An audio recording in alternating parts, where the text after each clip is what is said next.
ബഹുമാനപ്പെട്ട വികാരി ജനറലച്ച, ഈ സമരവേദിയിൽ കഴിഞ്ഞ 32 ദിവസങ്ങളായി മുനമ്പം സമരത്തെ, ഇവിടെ അനുഭവിക്കുന്ന സാമൂഹിക അനീതിയെ പൊതുസമൂഹത്തിൻ്റെ മധ്യത്തിലെത്തിക്കുന്നതിന് വേണ്ടി സമരരംഗത്തായിരിക്കുന്ന പ്രിയപ്പെട്ട മുനമ്പം ജനതയുടെ പ്രതിനിധികളെ, നിങ്ങൾക്ക് തലശ്ശേരി അതിരൂപതയുടെ എന്നല്ല, കേരളത്തിലെ ജനാധിപത്യ മതേതര വിശ്വാസികളുടെ മുഴുവനും അഭിവാദ്യങ്ങളും വിജയാശംസകളും ഞങ്ങൾ നേരുകയാണ്. നീതിക്ക് വേണ്ടി, അതായത് പിറന്ന മണ്ണിൽ ജീവിക്കാൻ പണം കൊടുത്ത് ആധാരം ചെയ്ത് പട്ടയ അവകാശമുള്ള ഭൂമിയിൽ ജീവിക്കുവാൻ വേണ്ടി അവിടെ നിന്ന് കുടിയിറക്കപ്പെടാതിരിക്കാനുള്ള റവന്യൂ അവകാശം സംരക്ഷിക്കാൻ വേണ്ടി ഒരു ജനത 32 ദിവസമായി ഉപവാസമിരിക്കേണ്ടി വരുന്നു എന്ന് പറയുന്നത് ഒരു ജനാധിപത്യ രാജ്യത്ത് നിയമവാഴ്ചയുള്ളൊരു സംവിധാനത്തിന് അപമാനകരമാണ് എന്ന് പറയാതെ നിവൃത്തിയില്ല. ഇവിടെ പാവപ്പെട്ട മനുഷ്യൻ്റെ സങ്കടങ്ങളോട് സംവദിക്കാൻ സർക്കാരുകൾക്ക് കഴിയാതെ പോകുന്നതാണ് അടിസ്ഥാനപരമായ പ്രശ്നം.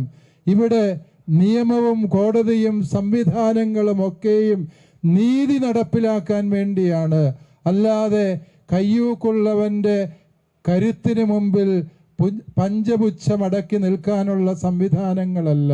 ഓർക്കുക, ഈ ജനത ചോദിക്കുന്നത് അന്യായമായ ഏതെങ്കിലും കാര്യമാണ് എന്ന് ഇവിടുത്തെ ഒരു നേതാവും നാളിതുവരെയും പറഞ്ഞിട്ടില്ല എന്നുള്ളത് സത്യമാണ്. പക്ഷേ അവർക്ക് നീതി നടപ്പിലാക്കി കൊടുക്കുന്നതിന് വരുത്തുന്ന കാലവിളംബം അത് അക്ഷന്തവ്യമായ അപരാധമാണ് എന്ന് പറയാതെ നിവൃത്തിയില്ല. മുനമ്പത്തെ പ്രിയപ്പെട്ട ജനതയെ, നിങ്ങൾ ഈ കുടിയിറക്ക് ഭീഷണിയെ നേരിടുന്നത് ഒരുപക്ഷെ ആദ്യമായിട്ടായിരിക്കാം. പക്ഷേ മലബാറിലെ കുടിയേറ്റ ജനതയുടെ, മലയോര ജനതയുടെ പ്രതിനിധികളാണ് ഞങ്ങൾ. 1950 മുതൽ വിവിധങ്ങളായ കുടിയിറക്ക് സമരങ്ങളെ നേരിട്ടതിൻ്റെയും ഐതിഹാസികമായ വിജയം നേടിയതിൻ്റെയും പിൻബലമുള്ള ഒരു സമൂഹമാണ് നിങ്ങളോട് പറയുക. നാം ഒറ്റക്കെട്ടായി നിന്ന് പൊരുതുമെന്ന് മാത്രമല്ല, നമുക്ക് അവകാശപ്പെട്ട 1 ഇഞ്ച് ഭൂമിയും ആർക്കും വിട്ടുകൊടുക്കാൻ നമ്മൾ തയ്യാറാവുകയുമില്ല എന്നുള്ളത് നിങ്ങളോടൊത്തുള്ള ഈ മലയോര ജനതയുടെ പ്രഖ്യാപനമാണ്. കാരണം വെടിക്കെട്ടുകാരൻ്റെ നായയെ ഉടുക്കുകൊട്ടി പേടിപ്പിക്കരുത് എന്ന് പറഞ്ഞതാണ്. കർണാടക സർക്കാർ, നിജലിംഗപ്പ സർക്കാരിൻ്റെ കാലത്തെ കുടിയിറക്കിനെ ഉൾപ്പെടെ ചെറുത്തു തോൽപ്പിച്ച ഐതിഹാസികമായ സമരത്തിൻ്റെ ചരിത്രം ഈ മലയോര ജനതയ്ക്കുണ്ട്. ഞങ്ങൾ പറയുകയാണ്, പ്രിയപ്പെട്ട തീരദേശ ജനതയെ, നിങ്ങൾ അനുഭവിക്കുന്ന ഇപ്പോഴുള്ള ഈ ദുഃഖം അനേകവട്ടം ഇതിൻ്റെ 10 മടങ്ങ് തീവ്രതയിൽ, തീഷ്ണതയിൽ അനുഭവിച്ചതിൻ്റെ ആത്മബലത്തിൽ നിന്നുകൊണ്ട് ഞങ്ങൾ പറയുകയാണ്, നിങ്ങളിൽ ഒരാൾക്ക് പോലും ഒരു പോറൽ പോലും ഏൽക്കാതെ, നിങ്ങളുടെ അവകാശപ്പെട്ട ഒരു തരി മണ്ണ് പോലും നഷ്ടമാകാതിരിക്കാൻ ഞങ്ങളെല്ലാവരും, എന്ന് പറഞ്ഞാൽ അത് ജാതിയുടെയും മതത്തിൻ്റെയും വിഷയമായി പലരും ഇതിനെ ദുർവ്യാഖ്യാനം ചെയ്യാൻ ശ്രമിക്കാറുണ്ട്.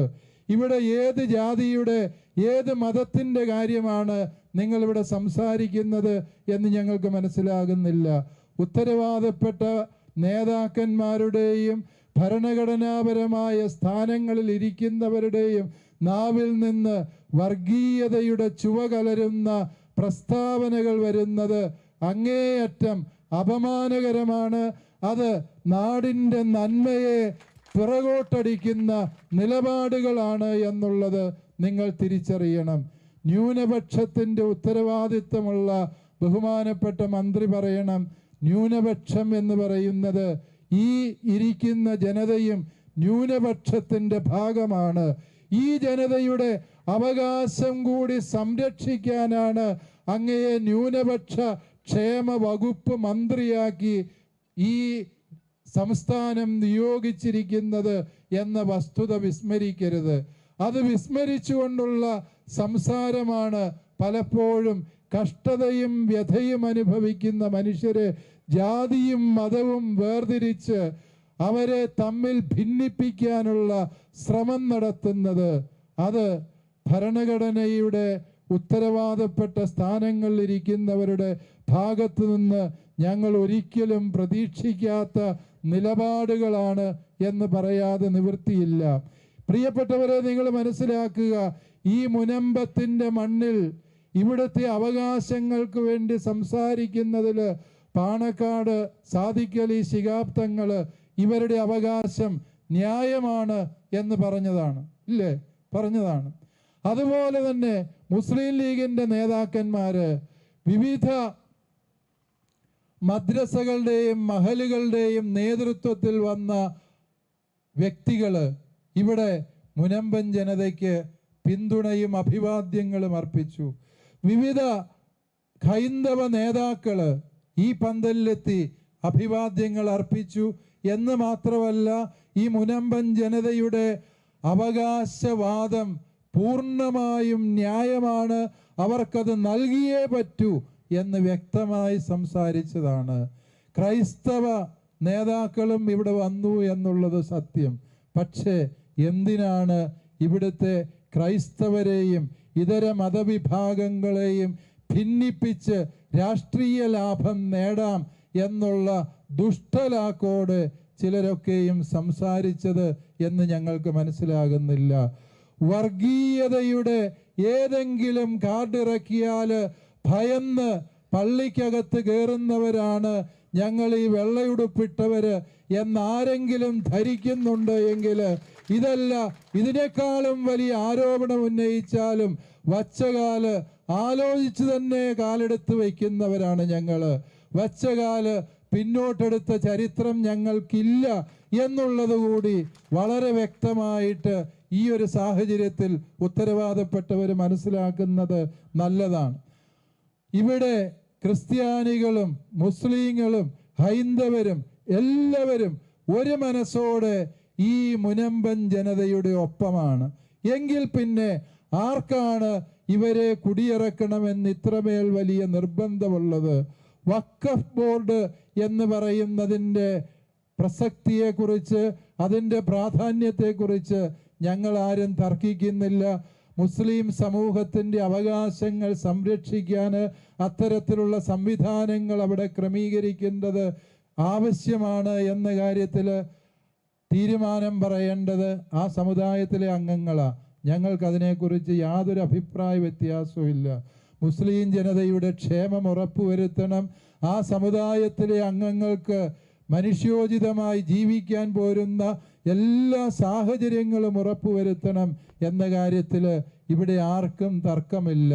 ഞങ്ങളെ തമ്മിൽ ഭിന്നിപ്പിക്കാമെന്ന് ഈ കേരളത്തിൻ്റെ മതസാഹോദര്യത്തിൻ്റെ ഭൂമികയിൽ കരിനിഴൽ വീഴ്ത്താമെന്നും അതുവഴി ഈ മുനമ്പം സമരത്തെ നിർവീര്യമാക്കാമെന്നും ആരും തെറ്റിദ്ധരിക്കരുത് എന്ന് സ്നേഹത്തോടെ ഓർമ്മിപ്പിക്കുകയാണ്.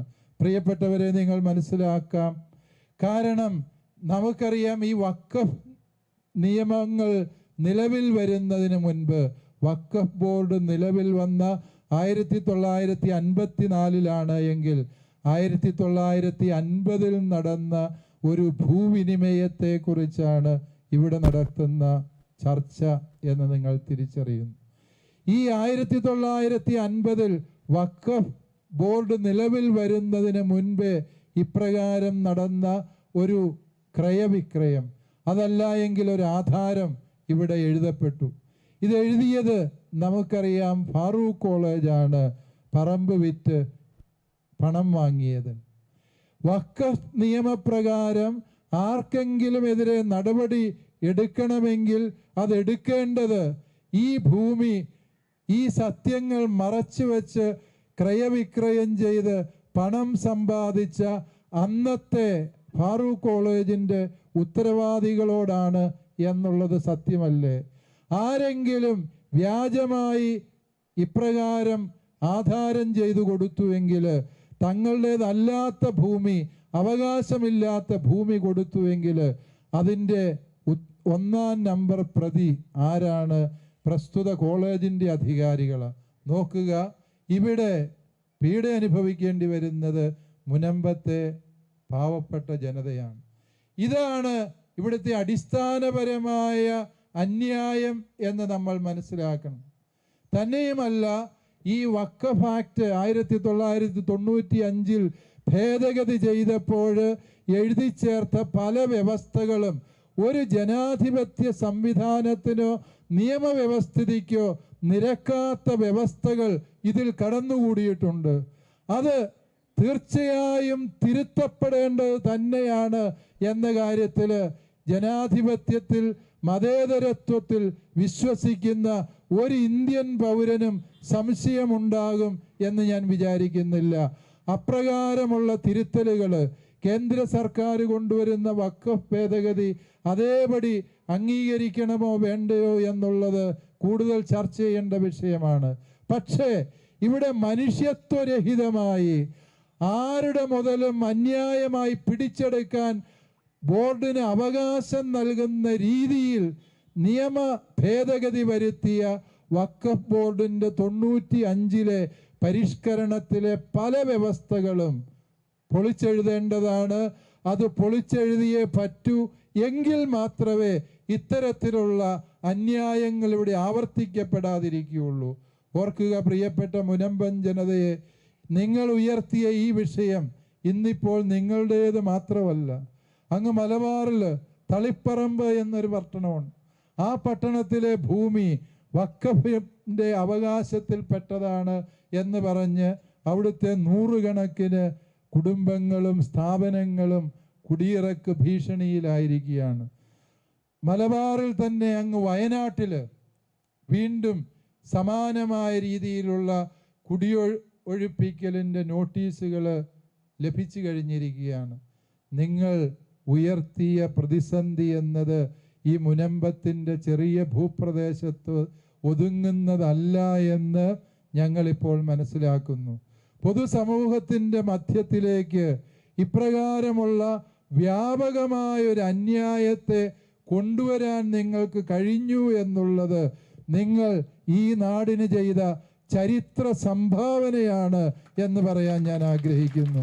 ഒരുപക്ഷെ നിങ്ങളിങ്ങനെ രണ്ടും കൽപ്പിച്ച് രംഗത്തിറങ്ങിയില്ലായിരുന്നുവെങ്കിൽ നമ്മുടെ തലയ്ക്ക് മുകളിൽ ഡെമോക്രസിൻ്റെ വാള് പോലെ നിൽക്കുന്ന ഇത്തരത്തിലുള്ള നിരവധിയായ പ്രതിസന്ധികൾ സമൂഹത്തിൽ ചർച്ച ചെയ്യപ്പെടാതെ പോവുകയും അത് ഒറ്റപ്പെട്ടവരുടെ വനരോധനമായി പരിണമിക്കുകയും ചെയ്യുമായിരുന്നു എന്നുള്ളതാണ് പരമാർത്ഥമായ സത്യം.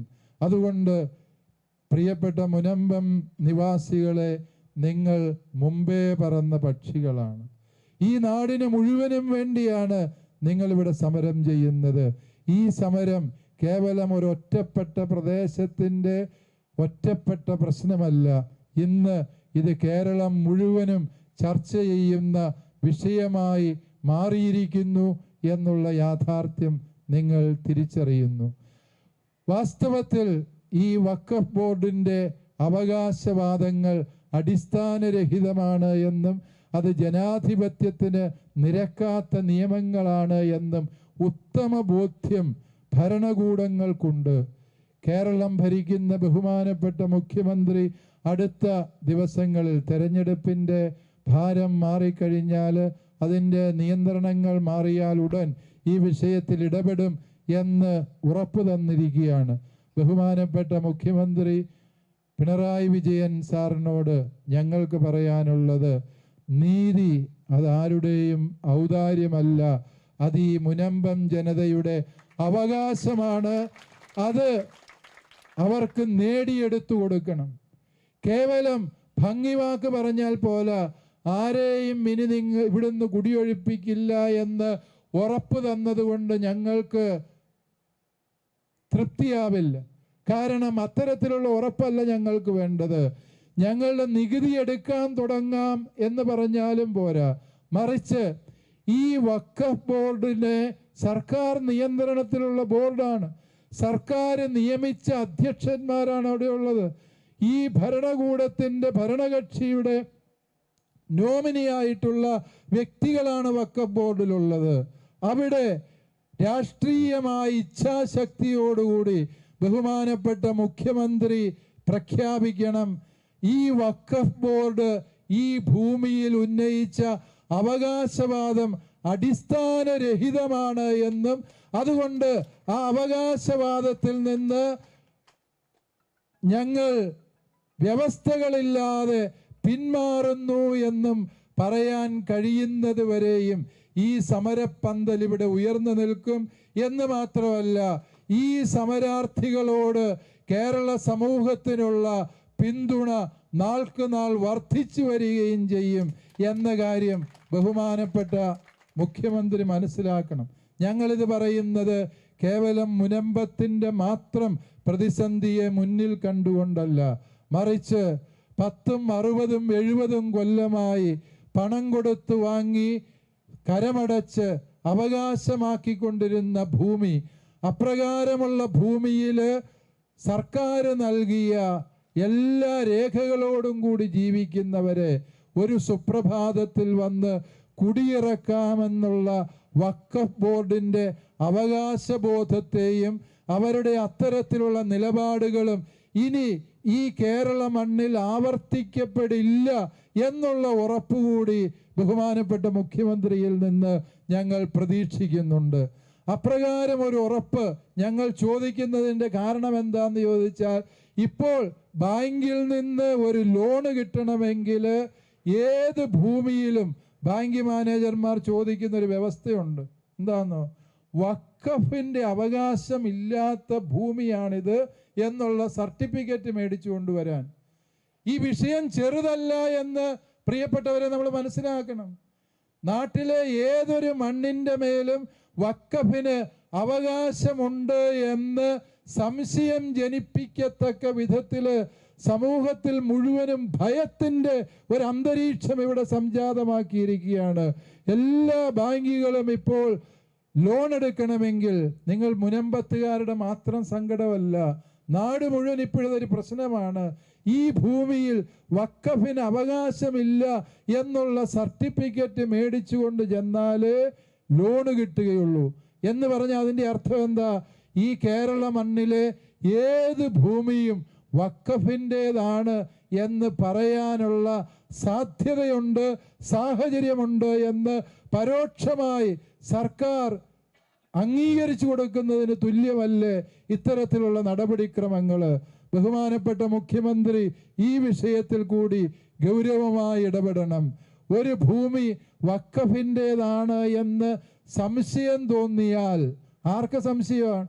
അതിൻ്റെ ഉന്നതാധികാരികൾക്ക് സംശയം തോന്നിയാൽ അതേക്കുറിച്ച് അവരുടേതായ രീതിയിൽ അന്വേഷണം നടത്തി നടപടികൾ സ്വീകരിക്കാൻ വഖഫ് ബോർഡിന് അവകാശമുണ്ട് എന്ന് ഇവിടെ വ്യവസ്ഥ ചെയ്തു വെച്ചിട്ടുണ്ട്. ഇത് കാട്ടുനീതിയാണ് എന്ന് പറഞ്ഞാൽ പോരാ, കാട്ടാള നീതിയാണ് എന്ന് പറയേണ്ടി വരും ഇത്തരത്തിലുള്ള വ്യവസ്ഥകൾ. ഈ വ്യവസ്ഥകളെ പൊളിച്ചെഴുതിയേ പറ്റൂ. ഓർക്കുക, ഈ മുനമ്പൻ ജനതയുടെ കരം എടുക്കുന്നില്ല, നികുതി സ്വീകരിക്കുന്നില്ല എന്നുള്ള നിലപാട് സർക്കാർ സ്വീകരിക്കുന്നതിന് മുൻപ്, അഥവാ ഈ ഭൂമിയിന്മേൽ വഖഫിന് എന്തെങ്കിലും അവകാശമുണ്ടോ എന്നറിയുന്നതിന് മുൻപ് ഈ ജനതയോട് ന്യായമായും സംസാരിക്കേണ്ടതായിരുന്നില്ലേ? അവരുടെ ഭാഗം കേൾക്കാതെ സർക്കാർ പിന്നെ ആരുടെ ഭാഗം കേട്ടാണ് ഇപ്രകാരം ഒരു നിലപാടെടുത്തത്? അത് സാമൂഹ്യ നീതിയുടെ അല്ല, സാമാന്യ നീതിയുടെ ലംഘനമാണ് എന്ന് പറയേണ്ടി വരും. ഇനി വഖഫ് ബോർഡിൻ്റെ നടപടിക്രമങ്ങളെ കുറിച്ച് എന്തെങ്കിലും പരാതിയുണ്ട് എങ്കിൽ അത് പറയേണ്ടത് ആരോടാണ്? വഖഫ് ബോർഡിനോട് തന്നെയാണ്. അതിൻ്റെ ട്രിബ്യൂണലിൽ ചെന്ന് പറയണം. അതായത് ആരാണോ നമ്മുടെ ഭൂമി അന്യായമായി പിടിച്ചെടുക്കാൻ ശ്രമിക്കുന്നത് ആ വ്യക്തിയോട് അടുക്കൽ തന്നെ നീതിക്ക് വേണ്ടി നിലവിളിക്കേണ്ടി വരിക എന്ന് പറയുന്നത് എത്രയോ ലജ്ജാകരമായ ഒരു വ്യവസ്ഥിതിയാണ്. ഇപ്രകാരമുള്ള ലജ്ജാകരവും നികൃഷ്ടവുമായ ചില വ്യവസ്ഥിതികളെ സമൂഹ മധ്യത്തിൻ്റെ മുമ്പിൽ എത്തിക്കുന്നതിന് പ്രിയപ്പെട്ട മുനമ്പൻ ജനതയെ നിങ്ങളുടെ സമരം നിമിത്തമായി എന്നുള്ളതിൽ ഞങ്ങൾക്ക് അഭിമാനമുണ്ട്. നിങ്ങളുടെ കൂടെ ഈ മലയോര ജനതയുടെ മുഴുവനും പിന്തുണ എക്കാലവും ഉണ്ടാകും. മലയോര ജനത എന്ന് പറഞ്ഞാൽ അവിടെ ക്രിസ്ത്യാനികൾ മാത്രമല്ല, നാനാജാതി മതസ്ഥരായ സകലർക്കും വേണ്ടിയാണ് നിങ്ങൾ ഇവിടെ ഇരിക്കുക. ഇപ്പോൾ ഈ മുനമ്പത്ത് സമരം ചെയ്യുന്നതിൽ ഭൂരിഭാഗവും ഒരു മതവിഭാഗത്തിൽപ്പെട്ടതായതുകൊണ്ട് അതൊരു മതവിഭാഗത്തിൻ്റെ പ്രശ്നമായി നിസ്സാരവൽക്കരിക്കാമെന്നും ആ മതത്തെയും മറ്റൊരു മതത്തെയും തമ്മിൽ ഭിന്നിപ്പിക്കാമെന്നും നിങ്ങൾ ആരും സ്വപ്നം കാണേണ്ടതില്ല. നിങ്ങൾ എത്ര പരിശ്രമിച്ചാലും ഇവിടുത്തെ ഹൈന്ദവരും മുസ്ലിങ്ങളും ക്രൈസ്തവരും ഏകോദര സഹോദരന്മാരെ പോലെ തന്നെ ഇതുവരെയും ജീവിച്ചു, ഇന്നും ജീവിക്കും, നാളെയും ജീവിക്കും എന്നുള്ള കാര്യം ഉത്തരവാദപ്പെട്ടവർ മനസ്സിലാക്കുക. കേവലം രാഷ്ട്രീയ ലക്ഷ്യങ്ങൾക്ക് വേണ്ടി നിങ്ങൾ ഇറക്കുന്ന തന്ത്രങ്ങളിൽ വീഴാതിരിക്കുവാൻ പോരുന്ന വിവേകം ഇവിടുത്തെ ജനാധിപത്യ വിശ്വാസികൾക്ക്, മതേതര വിശ്വാസികൾക്കുണ്ട് എന്ന് മാത്രം ഓർമ്മിപ്പിച്ചുകൊണ്ട് പ്രിയപ്പെട്ട മുനമ്പൻ ജനതയ്ക്ക് ഞങ്ങളുടെ എല്ലാ അഭിവാദ്യങ്ങളും അർപ്പിച്ചുകൊണ്ട് എൻ്റെ വാക്കുകൾ ഞാൻ ഉപസംഹരിക്കുന്നു. നന്ദി. ജയ് ഹിന്ദ്.